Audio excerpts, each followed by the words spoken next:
రైట్గా జగన్ పైన దాడి ఘటనకు సంబంధించి టీడీపీ నేత లోకేష్ పెట్టిన ట్వీట్ పైన మండిపడ్డారు మంత్రి పెద్దిరెడ్డి. లోకేష్ ట్వీట్ చూస్తూ ఉంటే ఈ దాడి వెనుక టీడీపీ కుట్ర ఉందని స్పష్టమవుతోందన్నారు. ఎవరైనా రాయితో దూరం నుంచి ప్లాన్ చేసి కొట్టించుకుంటారా అని పెద్దిరెడ్డి ప్రశ్నించారు. అదే రాయిని లోకేష్ కి ఇస్తాం, అదే ప్రాంతంలో బస్సు ఎక్కి కొట్టించుకోవాలని, అప్పుడు ప్లాన్ ప్రకారం రాయి కరెక్ట్ గా తగులుతుందో లేదో చూడాలని లోకేష్ కు చురకలంటించారు. మొదటి నుంచి మనం గమనిస్తూ ఉన్నాం. చంద్రబాబు నాయుడు కానీ, లోకేష్ కానీ, పవన్ కళ్యాణ్ కానీ, ఈ మధ్య పురంధేశ్వరి కానీ, వీళ్ళు నలుగురు కూడా చాలా ఘాటుగా విమర్శించడం, అసభ్య పదజాలం వాడడం, నైరాస్యంతో మాట్లాడినట్లే కనపడుతుంది. దానికి తోడు ఈ సిద్ధం సభలు విజయవంతం కావడం, ఆ తర్వాత ఈ బస్ యాత్ర సభలని కూడా విజయవంతం కావడం, ఈ ఓర్వలేని తనం ఎక్కువగా ఈ రాజకీయ పార్టీలు ఏదైతే కూటమిగా ఏర్పడినాయో వాళ్ళలో కనపడుతూ ఉంది. మొదటి నుంచి కూడా మేము కొద్దిగా జాగ్రత్తలు తీసుకుంటూ ఉన్నాము జగన్మోహన్ రెడ్డి గారి విషయంలో. బస్ యాత్రలో కానీ, అంతకుముందు సిద్ధం సభల్లో కానీ తగిన సెక్యూరిటీ జాగ్రత్తలన్నీ కూడా తీసుకున్నాం. అయినా కూడా ఇది అనుకోని సంఘటన. ఇది ఎందుకంటే వాళ్ళ మాటల్లోనే వాళ్ళకు నైరాస్యం కనపడుతూ ఉంది, ద్వేషపూరితంగా మాట్లాడుతూ ఉన్నారు, అనరాని మాటలన్నీ కూడా అంటున్నారు, రాజకీయ విలువలు లేకుండా మాట్లాడుతూ ఉన్నారు. మరి వారు ఇది కుట్రపూరితంగా చేశారని నేను భావిస్తాను. అందరికీ సంబంధం ఉందో లేదో నాకు, కానీ లోకేష్ ట్విట్టర్ చూసిన తర్వాత ఇది తెలుగుదేశం పార్టీ కుట్రే అనిపిస్తుంది. రాయి వేస్తే ఎక్కడ తగులుతుంది ఎవరికి తెలియదు, మనం ఎందుకు కొట్టించుకుంటాం, కన్ను దగ్గర అందులో ఎందుకు కొట్టించుకుంటాం.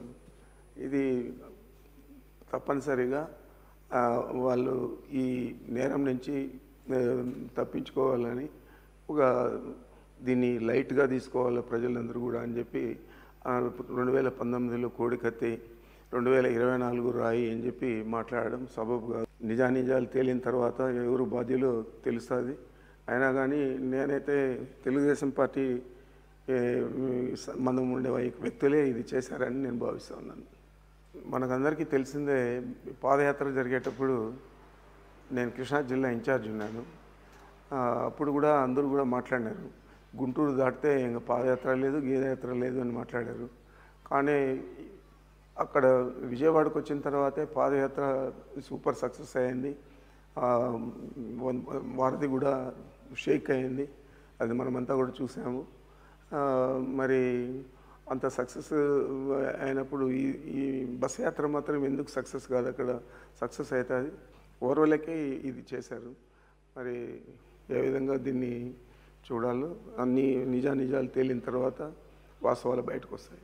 ఇంకా చెప్పాలంటే లోకేష్ చెప్పిన మాట ఆయనకే వర్తిస్తే, ఆ స్కూల్ దగ్గర నుంచినే అక్కడ ఆయన ఒక వెహికల్ మీద నిల్చుకొని రాయితో కొట్టించుకుంటే అది ఎక్కడ పడుతుందో తెలుస్తుంది.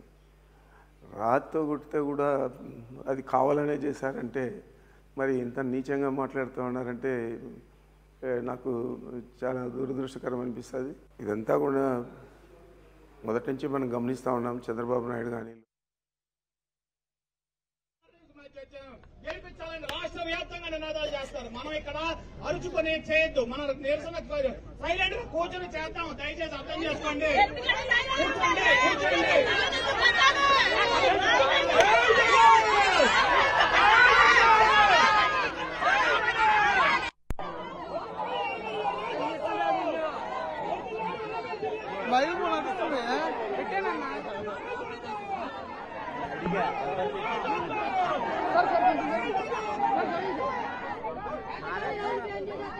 నడుస్తుందా మన డ్రైవ్ ఆనైర్లో ఉందా?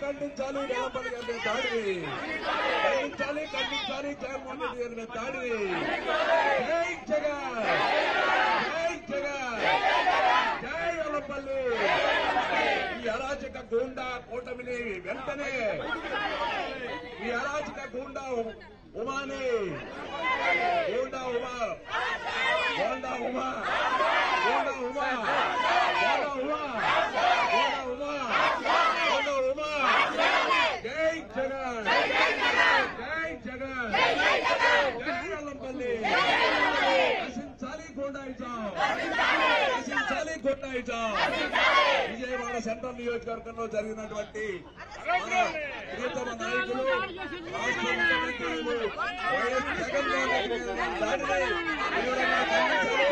వెంటనే జగన్మోహన్ రెడ్డి గారికి వెల్లంపల్లి శ్రీనివాస్ గారికి ఎలక్షన్ ఆలోచించిన కలెక్టర్ గారికి విజ్ఞప్తి చేసి ఈ రోజు ధర్నాను ప్రారంభించడం జరిగింది.